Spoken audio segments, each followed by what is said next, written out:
आप देख रहे हैं अनहोनी। तो चलिए बढ़ते हैं आज की इस कहानी की ओर। क्या यार, मरवाएगा तू? आज अमावस की रात है। तो क्या हुआ? तुझे नहीं पता ये गांव शापित है? शापित है? हाँ, आज के दिन कोई भी इस जंगल वाले रास्ते से तो नहीं गुजरता, और वो भी रात के समय। ऐसा क्या है जो यहां से कोई नहीं गुजरता? आलोक अपने दोस्त जेम्स को गांव की कहानी बताता है। कई साल पहले हमारे गांव में एक शोभा नाम की महिला आई थी। दुनिया की उम्र पड़ने पर वो बूढ़े होते हैं, मगर उसकी उम्र तो जैसे घट रही थी। वो दिन पर दिन बहुत ही सुंदर होती जा रही थी। जो भी देखे उसका दीवाना हो रहा था। उसकी आंखें हिरनी जैसी थी, जिसे देख ले उसे घायल कर दे। कमर तो ऐसी कि बस पूछो ही मत। लेकिन एक खास बात और थी। जब से वो इस गांव में आए थे, तब से एक मौत का सिलसिला शुरू हो गया था। हर रोज गांव के बाहर कोई ना कोई लाश बहुत ही अजीब हालत में मिलती। सब गांव वाले हैरान थे। हैरान इसलिए भी क्योंकि गांव में जितनी भी लाशें मिलती, वो सिर्फ जवान लड़के या फिर लड़कियों की ही। कोई भी बूढ़ा या कोई बच्चे की नहीं, सिर्फ जवान लड़के और लड़कियां। और सबकी लाश ऐसी होती जैसे किसी ने उनका सारा खून ही चूस लिया हो। गांव में बिल्कुल दहशत मच रही थी। जब गांव के लोग बच्चों को घर से कम ही निकलने देते थे। एक दिन की बात है, एक लड़की मंजू शहर से गांव आ रहे थे। काफी देर होने के चलते वो गांव के जंगल वाले रास्ते से वापस आ रहे थे। जंगल भी बड़ा शांत था। वो काफी सहमी सहमी सी थी कि अचानक किसी ने उसके कंधे पर हाथ रखा। वो डर गई। उसने पीछे जैसे ही देखा तो वो शोभा थे जो जंगल से आ रहे थे। ओह आप, मैं तो डरी गई थी, मंजू ने कहा। तुमने क्या सोचा, कोई भूत है? शोभा ने जवाब दिया। दोनों एक साथ चलने लगे। जंगल में कहीं लाइट तो नहीं थे, बस थोड़ी सी चांद की रोशनी थी। जैसे ही वो थोड़ा खुले में पहुंचे तो उसकी नज़र अपनी परछाई पर पड़ी, जो कि चांद की रोशनी से बन रही थी। मगर ये क्या, वहां पर शोभा की कोई परछाई नहीं बन रही थी। वो थोड़ा सहम जाती है, फिर सोचती है शायद कि उसका कोई भ्रम हो। वो फिर से साथ साथ चलने लगते हैं। आगे नदी नजर आती है तो मंजू बोलती है, आप 2 मिनट रुको, मैं ज़रा मुंह धोकर आती हूँ। ज़रूर। जब मंजू नदी में देखती है तो उसको अपना अक्स तो नज़र आता है, मगर शोभा का नहीं। उसको पक्का यकीन हो जाता है कि हो ना हो ये औरत कोई भूत या चुड़ैल है। वो कई बार नदी में देखती है, मगर हर बार सिर्फ अपना ही अक्स उसे दिखता है, मगर शोभा का नहीं। वो नदी से बाहर आती है और शोभा के पास दोनों फिर से गांव की तरफ चलने लगते हैं। आप यहाँ जंगल में क्यों आई हो? बस टहलने का मन किया तो इधर आ गई, शोभा ने कहा। अब मंजू की नज़र चलते हुए उसके पैरों पर गई तो उसके पैर भी उल्टे थे, यानी कि पीछे की तरफ मुड़े हुए थे। वो डर भी गए थे, मगर वो कुछ कर भी नहीं पा रहे थे। उसने वापस से शोभा से सवाल किया, आप टहलने के लिए इस जंगल में आती हैं?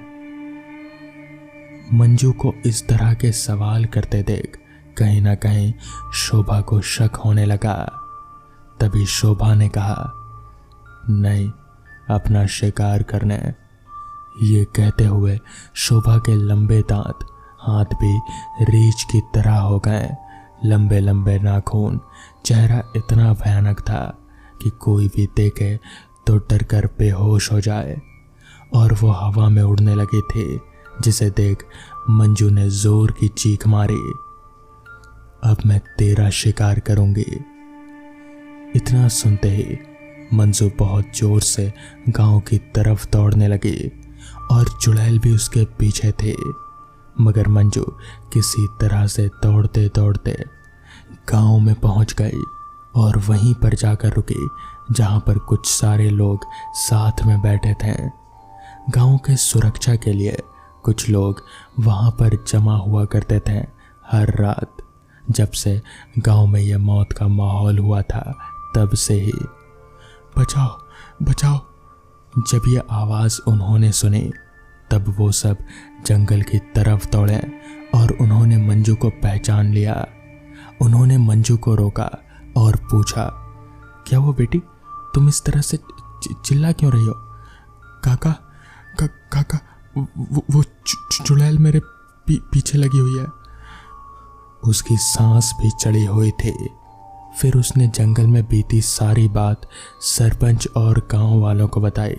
सब मिलकर शोभा के घर की तरफ गए। शोभा, बाहर निकल चुड़ैल, सारे बच्चों को तूने ही मारा है। गांव वाले की बातें सुन वो बाहर आती है। क्या सबूत है तुम्हारे पास जो मुझे चुड़ैल कह रहे हो? फिर मंजू भीड़ से बाहर निकलकर कहती है, इसे ध्यान से देखो, इसकी उम्र बढ़ती नहीं बल्कि इसकी उम्र घटती जा रही है। इसके चेहरे पर ना कोई झुर्रियाँ हैं और दूसरी इसकी कोई परछाई नहीं है। सब देखते हैं, उसकी किसी भी तरह की कोई परछाई नहीं दिखती। और जब उसकी साड़ी हटाकर उसके पैर देखें तो उसके पैर सबको उल्टे दिखते हैं। अब किसी से बर्दाश्त नहीं होता। गांव वाले बहुत ही गुस्से में आ जाते हैं। मगर शोभा भी अब अपने आप पर काबू नहीं पा पाती। वो भी गांव वालों के सामने अपने चुड़ैल के रूप में आ जाती है। मगर गांव वाले बिना डरे उसे काबू में करके एक बरगद के पेड़ के नीचे बांध देते हैं और उसको आग लगा देते हैं। मगर आग लगने के बावजूद भी वो हंस रहे थे। उसकी हंसी पूरे गांव में गूंज रहे थे। पूरा गांव उसे देखने आ गया। आज अमावस्या है और तुमने मुझे जला दिया, लेकिन मेरी आत्मा हर अमावस को घूमेगी यहीं पर और मुझे जो भी बाहर मिलेगा वो मारा जाएगा। इतना कहते कहते वो चलते चलते मर गई। लेकिन तब से ये गांव शापित हो गया और तब से लेकर आज तक यहाँ इस शापित गांव में कोई भी अमावस की रात को बाहर नहीं निकलता। क्या तुम अभी भी इन तकियानुसी बातों पर विश्वास करते हो? जेम्स ने कहा। यह सच है मेरे दोस्त, तुम बाहर से आए हो इसलिए तुम इन बातों पर विश्वास नहीं करते, मगर यह सच है। वैसे तुम्हारी उम्र कितनी हो गई है? जेम्स ने पूछा। मेरी तो अभी 21 साल हुई है। कल ही तो मेरा जन्मदिन था। ये सुनकर जेम्स हंसने लगा और अचानक एक बहुत ही खतरनाक डायन में परिवर्तित हो गया। ये देखकर आलोक के हाथ पैर फूल गए और वो भागने लगा। लेकिन उस चुड़ैल ने उसको पकड़ लिया और उसके ऊपर चढ़कर उसका सारा खून चूस लिया। अगले दिन सुबह 2 लाशें फिर मिली, एक गांव के बाहर जो आलोक की थी और दूसरी जंगल के बाहर जो जेम्स की थी। कहते हैं कि वो गांव आज भी शापित है और शोभा की चुड़ैल आज भी उस गांव में हर अमावस की रात को अपना शिकार ढूंढती है। और अगर जो भी अमावस की रात घर से बाहर निकला उसकी लाश मिलनी तो पक्की है। तो दोस्तों, ये थी आज की पहली कहानी। तो चलिए बढ़ते हैं आज की दूसरी कहानी की ओर। मनोहर पुलिस को दहलीज पर रोके खड़ा घूर रहा था। वो गुस्से से बोला, इसका क्या मतलब इंस्पेक्टर कामत? आप तो बेवजह मेरे घर में घुस रहे हैं और हम पर ऐसा आरोप लगा रहे हैं। इंस्पेक्टर कामत के चेहरे पर वही सर्द भाव बने रहे। वो बोले, मेरे पास वारंट है आपके घर की तलाशी की, ये लीजिए। कामत ने वारंट मनोहर को थमा दिया और कहा, इसलिए अच्छा होगा कि आप हमारा रास्ता ना रोकें और हमें जांच करने दें, नहीं तो आपके ऊपर भी कार्रवाई हो सकती है। वारंट देख मनोहर की शक्ल से हवाइयाँ उड़ गई। ना चाहते हुए भी उसने पुलिस वालों को घर में प्रवेश करने दे ही दिया। इंस्पेक्टर कामत के भीतर आते ही मनोहर चिल्लाकर बोला, पर इंस्पेक्टर, आप एक बच्चे की बात पर इतना भरोसा क्यों कर रहे हैं? उसने यूं ही कोई कहानी गढ़ ली होगी और अब आप उसकी बातों पर विश्वास करके मेरा और अपना टाइम बर्बाद कर रहे हैं। इस पर इंस्पेक्टर कामत बोले, वो सब हम देख लेंगे मिस्टर मनोहर, आप बस आराम से अपने बीवी और बच्चे के साथ सोफे पर बैठे रहिए जब तक जांच खत्म ना हो जाए। मनोहर ने वही किया और वो बैठ गया अपने बीवी और लड़के के साथ। वो और उसकी पत्नी संजना अपने बेटे रुद्राक्ष को थामे और बेबसी भरी नजरों से ये सब देखते रहे। तभी एक हवलदार दौड़ता हुआ आया। कामत के पास आकर वो हवलदार कामत को किचन की तरफ ले गया। ये देख ना जाने मनोहर को क्या हुआ, वो उठ खड़ा हुआ और सीधे किचन की तरफ भागता हुआ गया। वो इंस्पेक्टर कामत और उस हवलदार से पहले ही किचन में दाखिल हो गया और उसने फौरन ही एक बड़े से किचन नाइफ को उठाकर कामत की तरफ करते हुए कहा, इंस्पेक्टर, एक कदम भी आगे मत बढ़ाना, अभी निकल जाओ मेरे घर से, वरना।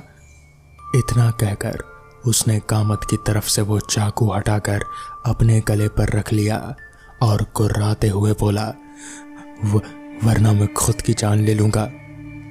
इस समय तक बाकी पुलिसकर्मी भी किचन के बाहर जमा हो चुके थे।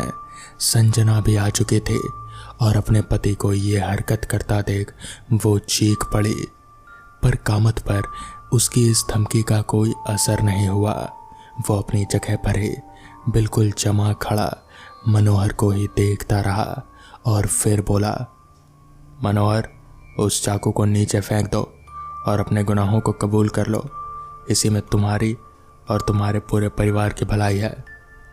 पर मनोहर की आंखों में सनक भरी हुई थी। उस पर इस चेतावनी का कोई असर नहीं हुआ। वो कामत की बात का जवाब देने ही वाला था कि तभी किचन में कहीं से एक आवाज आई जिसने मनोहर का ध्यान भटका दिया और तभी कामत ने फुर्ती दिखाते हुए मनोहर के हाथ से उसका चाकू उछाल दिया और उसे दबोच लिया। कामत ने ऐसा किया ही था कि उसे अपने पीछे से एक भयानक चीख सुनाई दी। कामत ने पलट कर देखा तो पाया कि संजना पागलों की तरह एक फूलदान लिए उसकी तरफ ही आ रही थी, पुलिसकर्मियों को धकेलते हुए।